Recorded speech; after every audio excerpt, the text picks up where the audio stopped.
Muy bien, vamos a hacer un mini resumen de los conceptos de regresión lineal múltiple que tenemos que seguir trabajando en base a lo que ya aprendimos de regresión lineal simple. Entonces, el primero de los puntos que vamos a tener es que tenemos que recordar nuestro modelo general de regresión, en este caso para el múltiple. Recordemos que cuando hablamos y no es un valor estimado, y es el valor actual. Entonces, si nosotros queremos conocer el valor actual de una predicción, vamos a tener nuestro coeficiente de regresión constante más los diferentes coeficientes de regresión para cada una de las variables con su x1 y x2, más un error que ajusta al modelo para llegar al valor exacto del valor actual que está tomando algo. Esto es bien importante porque esto es lo que nosotros tratamos de probar en las hipótesis con la nova para poder determinar. Pero nosotros nunca llegamos a este valor. Nosotros lo que verdaderamente tenemos cuando corremos en Minitab, en Excel o a mano un modelo de regresión bajo el sistema de mínimos cuadrados, lo que hacemos es que llegamos a un modelo estimado de regresión, en este caso múltiple, donde el valor de y que se va a predecir o que se estima es igual a un valor b0, que es el coeficiente en base al muestreo, con el cual se puede hacer una estimación para el coeficiente de la regresión de la población real de la que estamos sacando este muestreo. Y lo mismo para cada uno de los coeficientes de las pendientes de cada una de las variables. Todas estas son en base al muestreo, la minimización de la dispersión de los errores y donde trabajamos un valor que nos puede ayudar para estimar cómo se está comportando la población. Entonces tenemos que recordar los supuestos. Aquí tenemos varios supuestos que hacen referencia a los errores. Los errores tienen que ser independientes entre ellos, tienen que ser aleatorios, ¿verdad?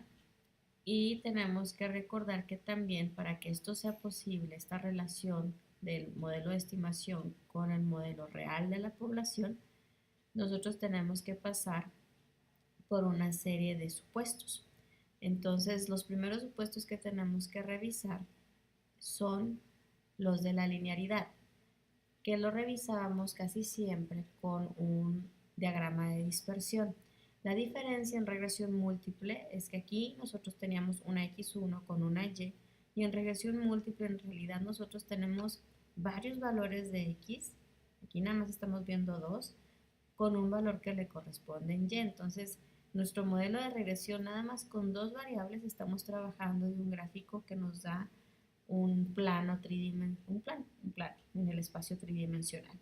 Si nosotros ya habláramos de una variable x3, x4, x5, como hemos venido comentando que puede suceder con las regresiones, entonces ya estamos hablando de hiperplanos que nuestra mente ni siquiera lo podemos conceptualizar en un aspecto visual. Hablando visualmente no es posible trabajarlo. Entonces, lo que sí nos tiene que quedar de idea es que vamos a tener todo un conjunto de valores de x que nos van a dar salida para un valor de y que nosotros queremos tomar decisiones con él. Entonces, ¿qué es lo primero que tenemos que hacer? Lo primero que tenemos que pasar es por los conceptos básicos para hacer la construcción del modelo. Entonces, lo primero que tenemos que revisar es la especificación del modelo. En este proceso tenemos que reconocer cuáles son las variables con las que estamos trabajando. También tenemos que recordar que el tamaño de la muestra es importante. Aquí muchos de los ejercicios que estamos trabajando ya tenemos la muestra, pero sí es importante reconocer. En este caso, cuando tenemos opción múltiple, nos está diciendo que si nosotros tenemos un modelo, por ejemplo, con 5 variables independientes, entonces el mínimo número de casos que necesitamos es 6, es decir, que tengamos una muestra que sea más grande que el número de incógnitas que tenemos. ¿Para qué? Pues para que sea algo más significativo, pero si queremos verdaderamente algo práctico y que sea significativo, ¿verdad? Porque aquí podemos tener, imagínense, un muestreo de cinco elementos para predecir con 4 variables, pues son muy poquitas. Vamos a tener muchos detalles de no saber identificar si tenemos observaciones inusuales o con residuos muy grandes. Entonces, lo recomendable es que el tamaño de la muestra sea al menos 4 veces el número de variables independientes que tenemos. Entonces, en este caso, si nosotros decimos que tenemos un ejercicio con 5 variables independientes, lo mínimo necesario o aceptable o recomendable sería tener 20 observaciones en ese modelo. En este caso, los que hemos trabajado, los que vamos a estar trabajando, siempre son más grandes, nada más para cuestiones de introducción. A veces trabajamos con muestreos más pequeños. Y el otro punto importante, pues también es sacar el número de tamaño de acuerdo a la población cuando se tiene cuál es el tamaño más conveniente. Entonces, una vez que ya tenemos revisado que tengamos una muestra suficientemente grande para construir el modelo, entonces nos vamos a ir a trabajar la construcción del modelo revisando las variables independientes que tenemos. Aquí hay que recordar que tenemos variables, ya podemos tener variables que son cuantitativas al igual que cualitativas, que es donde utilizamos nuestras variables dummies para poder trabajar el proceso y cuantificar o codificar la información. Y después entramos al paso del diagnóstico del modelo, que es lo que vamos a estar trabajando de aquí en adelante, ya que estemos trabajando con el Excel y con el Minitab. Entonces aquí viene un ejemplo dentro de sus informaciones donde seguimos trabajando el caso de las casas. En el caso de las casas, anteriormente estábamos diciendo que el precio se podía definir simplemente por el tamaño de la casa. Pero la verdad de las cosas es que puede también involucrar la edad de la casa, qué tan antigua es o qué tan nueva es, el número de cuartos, el número de baños, el número de carros que caben en el porche. Entonces todo esto nos empieza a cambiar. Entonces aquí nos dice que se trabajó esta muestra, que después lo vamos a hacer a paso. Tenemos 319 propiedades residenciales con esta información recolectada y se quiere determinar cómo se puede estimar el precio. Entonces, lo primerito que vamos a tener que hacer, que cambia mucho, es que el coeficiente de correlación ya no se saca solo. Ahora tenemos que sacar un coeficiente de correlación de cada una de las variables independientes entre ellas y con la variable dependiente. Entonces ahora trabajamos algo que se llama matriz de correlación. Entonces en esa parte es el primer cambio que vamos a tener. Excel y Minitab nos lo dan, de hecho cuando ya la hemos trabajado anteriormente la correlación, entonces con estos valores vamos a empezar a estar trabajando. Entonces aquí vamos a identificar cuáles relaciones son muy pequeñas entre ellas, lo cual es bueno. Nosotros no queremos que nuestras variables independientes tengan una correlación muy alta, porque imagínense, yo lo que quiero estimar es el precio. Aquí veo que los pies cuadrados de la casa, el tamaño de la casa, tiene una relación de 0.74, la edad de menos 0.48, las recámaras, número de recámaras de 0.54, los baños 0.66 y el grado de 0.69. Entonces hasta aquí la única que se pudiera cuestionar un poco y no es tan baja es la edad. Pero si nos vamos a analizar las relaciones que hay entre las variables independientes, aquí podemos identificar, por ejemplo, que edad con el número de pies cuadrados tiene una relación de 0.07, que quiere decir que entre ellas no se están relacionando y eso es bueno. Cuando yo meto una variable adicional en el modelo, lo que estamos buscando es meter variables que no se relacionen entre ellas, sino que me ayuden a medir cosas que los pies cuadrados por sí solo no me podían terminar de definir y mejorar la robustez o la calidad del modelo que estoy tratando de trabajar. Si nos vamos aquí a recámaras, vemos que recámaras tiene una correlación de 0.70 con los pies cuadrados que hace mucha lógica. Entre más grande sea una casa es muy común que tenga más recámaras. Entonces aquí es donde nosotros empezamos a cuestionar, bueno, si las recámaras y los pies cuadrados tienen tanta correlación, ¿será verdaderamente significativo que yo la meta en el proceso para diagnosticar? Y todo eso se va a ir evidenciando, no nada más en esta parte de aquí, sino también en el análisis de varianza. Nos va a estar diciendo o nos va a demostrar estadísticamente si una variable es significativa, es decir, si verdaderamente se comporta igual siempre, ¿verdad? Ese es el punto número uno, que siempre se comporte igual también o que tenga el nivel de confianza suficiente para llevarlo a la población. Y el otro punto es si verdaderamente me está ayudando a interpretar qué es lo que está sucediendo.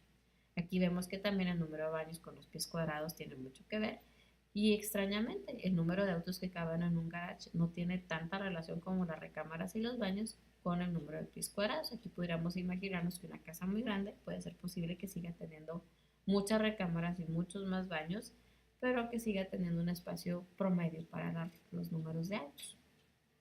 Entonces, si son una familia de 5, a lo mejor siguen teniendo un espacio para 2 o 3 autos, pero si hay 5 recámaras, bueno, una familia de 6, ¿verdad? Con 4 hijos, entonces sí tienen las 5 recámaras y a lo mejor tienen los baños con la recámara con cada uno con su baño, más el medio baño, entonces tienen mucho para cada uno, pero en términos de autos, pues sigue estando pequeño. Son muchos casos y ese es el tipo de cuestiones que mencionamos, que siempre tenemos que tener una mente abierta. Entonces, ¿qué es lo que va a cambiar a manera de proceso? Que cuando nosotros corramos nuestra regresión, aquí está el método de sacar la correlación por medio de Minitab, que ahorita no vamos a estar trabajando eso, vamos a trabajar el concepto. El primer cambio que vamos a tener es que cuando hagamos los diagramas de dispersión, no podemos quedarnos nada más del precio con el número de pies cuadrados. Vamos a tener que sacar un diagrama de dispersión para cada una de las variables que estamos considerando en nuestro modelo. Entonces aquí tenemos una de los pies cuadrados contra el precio, la edad contra el precio. Si se fijan, aquí tenemos mucha dispersión, pero también podemos ver que esta dispersión se nota porque no tenemos tantos datos aquí como tenemos acá. Vemos aquí en este caso las recámaras, no se espanten con estos procesos, o sea, las cámaras, a diferencia de aquí, aquí puedo tener cualquier número de pies cuadrados enteros, aquí puedo tener cualquier edad también entera, pero aquí no puedo tener 2.5 recámaras, o tengo 2 o tengo 3, entonces por eso no tenemos datos intermedios. Pero si se fijan, aquí no se nota mucho porque son muy poquitos los datos, pero aquí en baños, que hay casas que tienen desde 1 hasta 8 baños en la casa, entonces vemos, o sea, por ejemplo, aquí el caso de esta que tiene 6 recámaras, puede ser posible que esta sea la que tenga 8 baños, entonces uno por cada recámara y otros 2 adicionales, a lo mejor la de visitas y el de servicio. Bueno, no, porque el servicio también es baño, entonces ahí tienen un baño en la alberca o donde sea. Entonces, en este aspecto ya podemos ver aquí en baños, aunque siguen siendo discretos, ¿verdad? Podemos ver que si hay una tendencia, ¿verdad? A que suba el precio de la casa conforme tiene más baños. Aquí a lo mejor no nos queda muy claro, pero pues si nos vamos por los puntos del medio, también vemos que va creciendo linealmente. Lo mismo también sucede por acá. Todas estas son cuestiones que nosotros observamos, más son simplemente conjeturas. Necesitamos el proceso estadístico para asegurarnos de que verdaderamente esto que estamos pensando es lo que está sucediendo. Que revisamos aquí la condición de linealidad, que aquí sí vemos a mayor número de recámaras, vemos que crece el precio, igual también los baños, igual también en los autos. En el caso de la edad, vemos que a mayor edad se nota una tendencia de crecer, vemos que son patrones lineales, no se ven curvas bien identificadas, entonces posiblemente tenemos detalles de outliers y de observaciones inusuales, pero es nada completamente conflictivo porque pues tenemos un muestreo bastante completo. Entonces esos son los primeros puntos que vamos a estar revisando. Recordar que nuestros modelos se van a alargar, ¿verdad? Y también es importante entonces ver cómo cambian nuestras salidas, que eso es lo que voy a hacer en el siguiente video, correr un modelo, que empecemos a reconocer las salidas. Aquí de manera general, recordar que tenemos el coeficiente de correlación, ¿verdad? Perdón, de determinación, el error estimado siguen siendo donde mismo. Tenemos los valores de los residuales, el valor de significancia del modelo completo. Y aquí tenemos no un coeficiente, sino tantos coeficientes como número de variables estemos trabajando que nos van a estimar nuestro modelo. Entonces, esta es la parte que cambia y por lo tanto cada uno de estos modelos, estos coeficientes de regresión de las pendientes, vamos a analizar de su error estándar, vamos a realizar su nivel de significancia y sus intervalos de confianza para llevarlo a la población. Entonces se va a multiplicar nuestro proceso de análisis en ese proceso que vamos a estar trabajando para la regresión múltiple. Pero todo sigue saliendo bajo el mismo esquema. Entonces, ¿qué es lo que tenemos que recordar para hacer el diagnóstico? Tenemos que revisar si el modelo en general es significativo, si las variables individuales son significativos, si el error estándar de la división que tenemos es demasiado grande para que nos dé resultados pues, significativos o convenientes, ¿no? O para nuestra interpretación.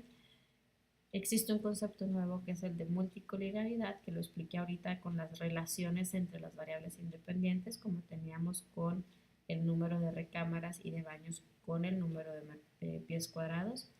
Y después, si todas las regresiones, los supuestos de la regresión de análisis están siendo satisfactorios o satisfechos, como es la normalidad, el error, los errores con dispersión equivalente, la independencia de los errores y o de los datos, y también el concepto de linealidad y la normalidad. Entonces, bajo esos supuestos ya los hemos trabajado mucho en regresión lineal simple. Y en esta parte les recomiendo mucho que lean de nuevo los ensayos de hipótesis para que recuerden cómo se plantea la hipótesis nula, que todas las pendientes o coeficientes son ceros en la población, y la hipótesis alternativa es que los coeficientes de las pendientes son diferentes de ceros. Estas hipótesis se están midiendo tantas veces como tenemos coeficientes. Entonces aquí les explica la NOVA y en términos de regresión múltiple para que lo revisen con calma y cómo se van haciendo los procesos, nuestros conceptos de normalidad, y por eso decimos que aceptamos o no rechazamos a los conceptos de las desviaciones, y pues todo lo demás es prácticamente lo mismo. Entonces en el siguiente modelo les quiero presentar cómo se corre en Excel, y después en clase vamos a estar trabajando su proceso en Minitab. Aquí tenemos unos valores de factores de inflación para revisar si nos conviene o no nos conviene trabajar ciertas variables. Entonces aquí se pone muy interesante el análisis de la regresión, pero por lo pronto esta es solamente la introducción del cambio que tenemos entre regresión múltiple y la regresión simple. Y básicamente es esto, que tenemos muchas variables involucradas, que algunas de ellas no van a ser significativas, y que tenemos que encontrar ese modelo de regresión que incluya a todas las variables que son significativas para que yo pueda o usted pueda tomar mejores decisiones. Y ese es el enfoque que vamos a estar tomando, considerando que las variables pueden ser desde ahora en adelante tanto cuantitativas como cualitativas.